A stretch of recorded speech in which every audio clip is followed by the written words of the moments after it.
Misguided, my summer in Greek tourism. The literary splash in a sea of rotten tomatoes. The all-revealing tourist apocalypse from modern Greece. Misguided, my summer in Greek tourism is out now on Amazon. It was launched on Saturday, the 26th of March 2022, live online. And at the very beginning, I actually straight away want to hand over to Ferguson here, all the way from London, London, England, that is, who is also the publisher of the book, and is going to say a few words about this misguided project. Okay, thank you, Stan. Welcome everyone to this fabulous book presentation. I think this is one of the best book presentations ever, or that's what it's going to be. With one of the probably top 10 authors of our time, Ruud Wallace de Vries. Really started to come together about a year ago when Ruud and I were having a chat. My new publishing career as a start-off publisher, and I had all these ideas of, you can do things really cheap, and you can get ghostwriters to write some stupid book about gardening or Christmas decorations for you, and you just get a cheap designer for the front page and the back page, and you get a cheap auditor, and for a couple of €100 you've got a book and you can sell it. That was my plan.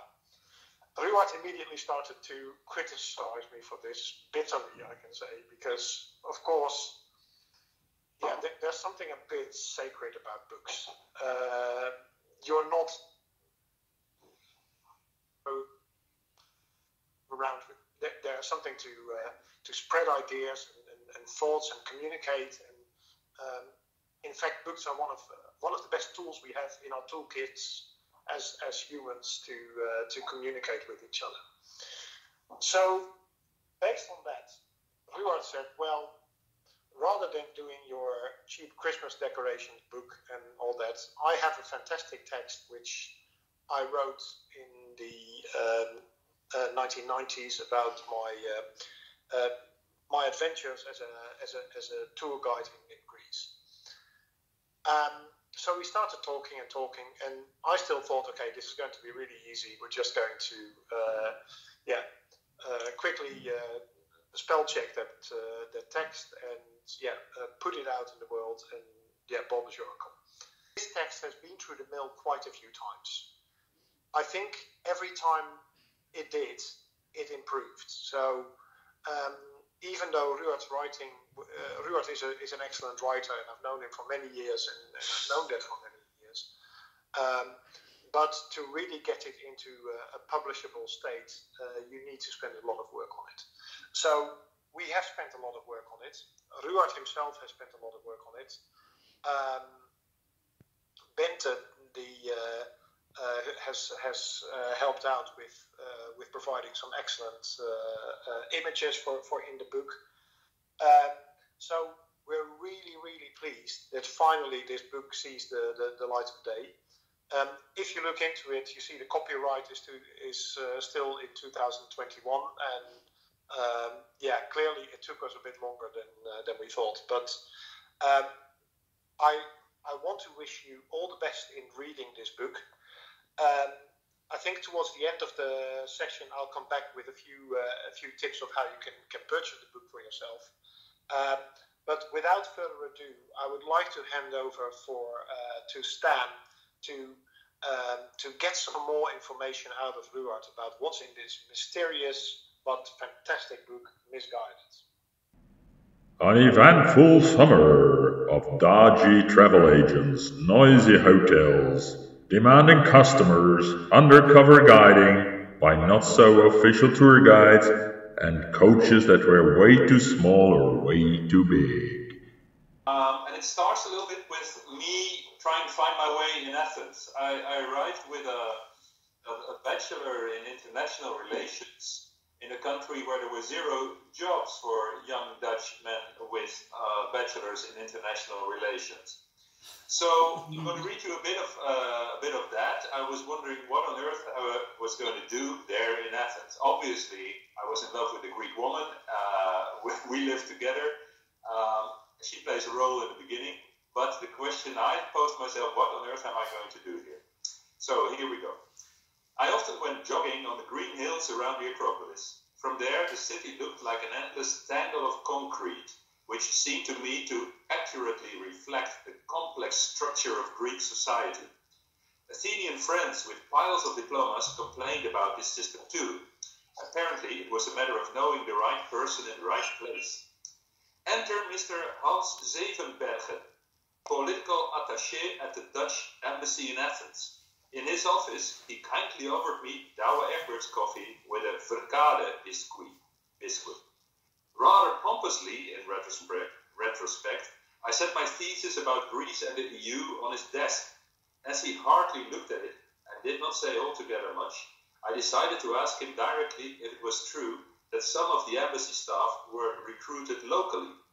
He replied that this only applied to Greek staff who occasionally did translations or secretarial work. Then he started to explain at length something I already knew. If I wanted to try the official selection process for young academics at the Ministry of Foreign Affairs in the Netherlands, I would have to do so in the Netherlands, in The Hague. At the end of our talk, Zevenbergen did hand me an A4 sheet listing the opening hours of a Dutch library and the times of the weekly tea party hosted by the Dutch embassy women, both at the same address. He seemed a little sorry that he could not do more for me. When we said goodbye, he suggested that I try working in tourism, as a tour guide, for example.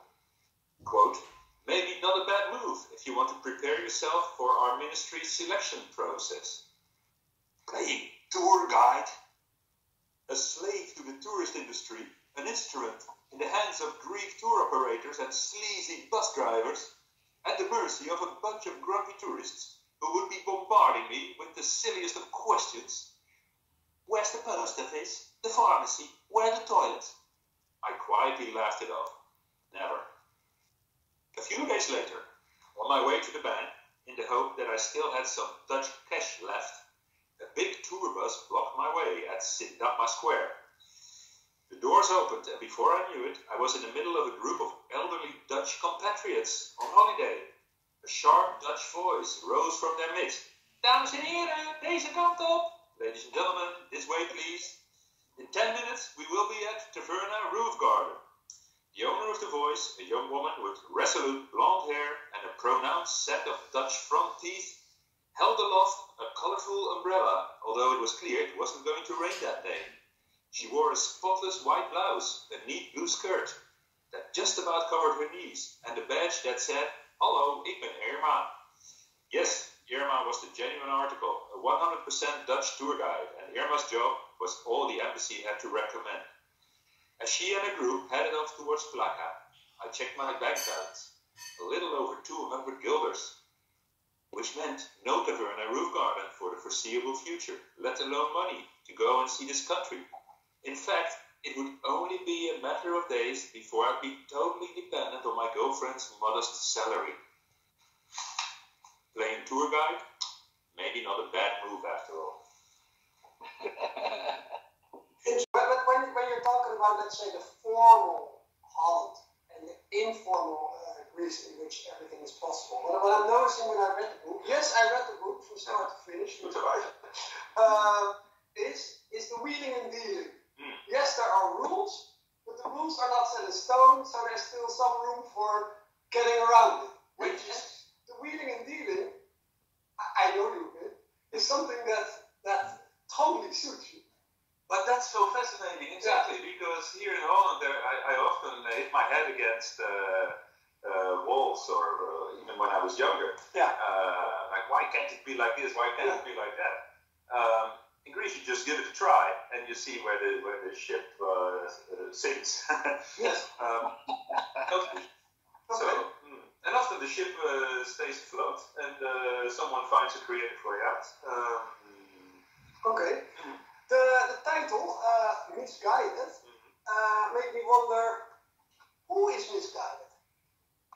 that's a good question. Were you misguided? Or were the tourists that you were guiding misguided by you? Explain yourself. Yeah, well, by the way, Misguided was a suggestion by Bente, my other half, who is here as well. Good title. Yeah, Great title. good. Look, I think you can take it both ways. Clearly, the tourists that I had the pleasure to guide were somewhat misguided by the way these tours were organized, and perhaps also by my inexperience. And also, by the way, some tour operators thought they should treat tourists. But me, on another level, I was also misguided perhaps by this first impression that I just told you about, because I pretty soon found out that Greece wasn't only about sun and sea and food and wonderful beaches, etc. This is the gripping and often hilarious account of the Prince, aka the Snake, the self-taught the hard way Mr. Mangas, the beautiful Kali, and the dramatic Helena. You are at some stage talking about undercover guiding. Yeah. What on earth is undercover guiding? I'm curious. Undercover guiding is what you do when you do a tour, a bus tour through Greece. You're the guide, and you have 4 people on your bus instead of a full bus.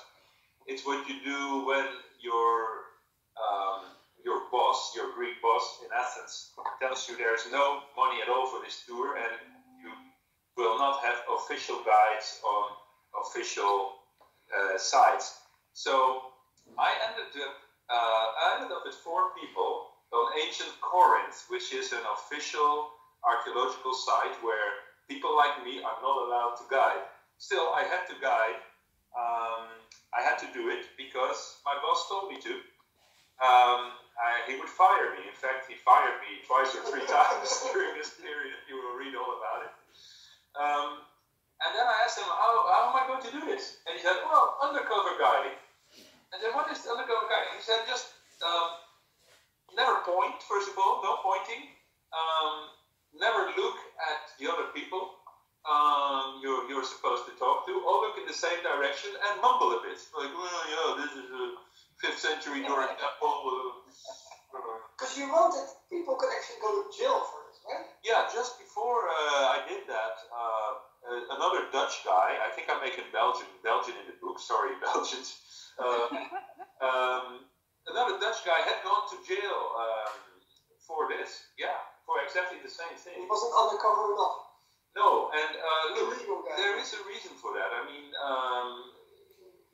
I've seen strange things. I write about it in the book as well. I know one Norwegian tour leader who brought a lot of tourists into a monastery in an area where you're not supposed to come, behind the temple, and they were walking around the altar there dancing, which is outrageous.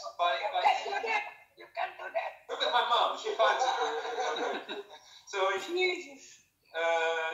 So I mean, there's a reason to keep some control. Okay. Yeah. Okay. So who's this mysterious woman sitting in front of the tour bus with her all too large hat and her seductive long black curls? Before, and she was in her mid-30s, she was like the epitome of a beautiful Greek goddess. And she was also the one who did all the guiding before I came in. And she was an actress, she was a muse for a painter, you get the picture. Long, wavy hair, beautiful. But she had one problem. She did not speak German.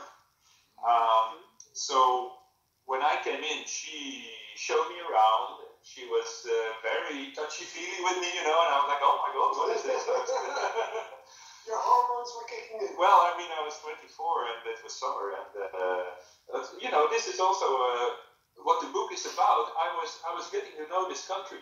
I was getting to know the people, and that's what I try to explain as well, or by anecdotal material that you get it.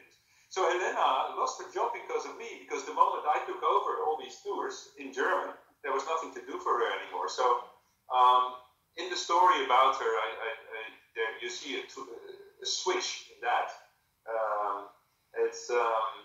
It's quite sad because I was part of the established European charter tourism, right? I was in a way an invader, and she was part of the authentic island where she would come into a bus and she wouldn't do the usual. On your right hand side you see the villages, and so no, she would start a personal story about what had happened to her this morning and. Oh, and that's that house. It's where my good friend Giorgio lives, who is an Italian count, and he's still unmarried. And if anyone's interested, she would make it. If you were a tourist nowadays, would you prefer a tour guide like Helena, who guides with her heart, or would you prefer a tour guide like you? I mean, I would definitely prefer her, even if the gender roles were switched. Okay. Clearly. And for the record, I've never booked an organized tour after this. And what kind of person was the prince / the snake? What was he like? Yeah, so that was my boss, and he was called the prince because he owned tourism on Chios. Nothing, no one else had bothered to do anything about tourism, but he started it and he owned the business. But the way he was operating, he could, for instance, he would overbook deliberately. So meaning that you would have a hotel for 20 people, he would book 30 people there, and he would hope that 10 would cancel. And if they wouldn't cancel, he would put them in a hotel a little bit further away from the sea, not quite as good. So he was a bit like me in some ways, and that's also. I have some sympathy for all these guys who. Wait a minute, interruption. I believe we have a video call coming in. Yes, there is the video call. That's the snake. Hello everyone. Oh my God. I have a message from Hughes Island. I'm the tour operator that your dear friend Ruart, the writer, because I just read his book, the Misguided, how we got it. And it refers to me. That's your first name. I am the biggest tour operator in Hughes Island, northeast of Brazil. This guy, let me tell you the truth. I'm very sad. I'm very angry with you, Ruart. You asked me to make a video, okay? Because you think I'm gonna be late also because I'm Greek. I don't know, but you asked me to make a video. I'm very sad, and I have to tell you all, dear friends, that you gathered probably in this stupid conference online to listen to this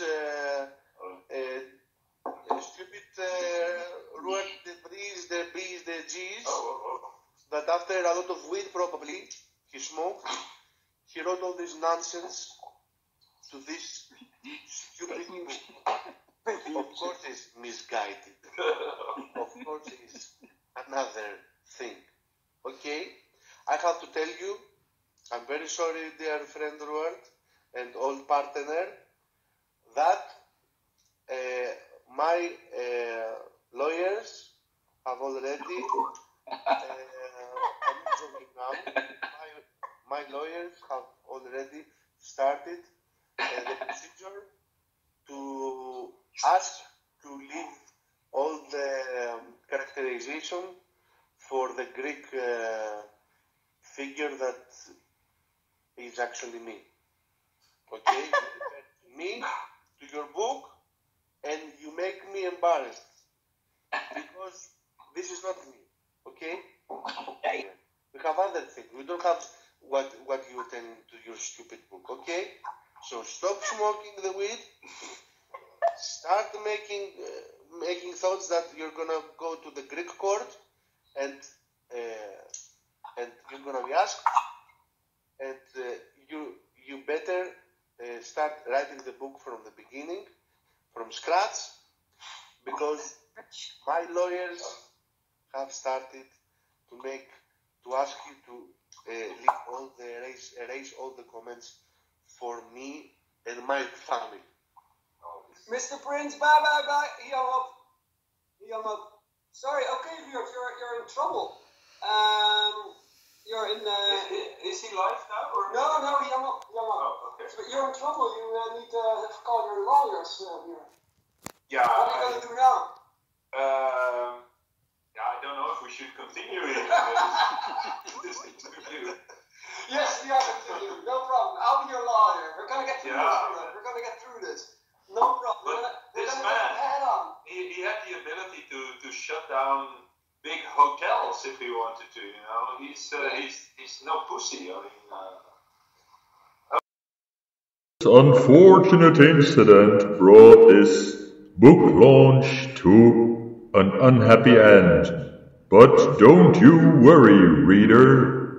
As long as the Greek legal proceedings have not been started up, you can order this book at Amazon in the uncensored version, Misguided, on Amazon. Out now.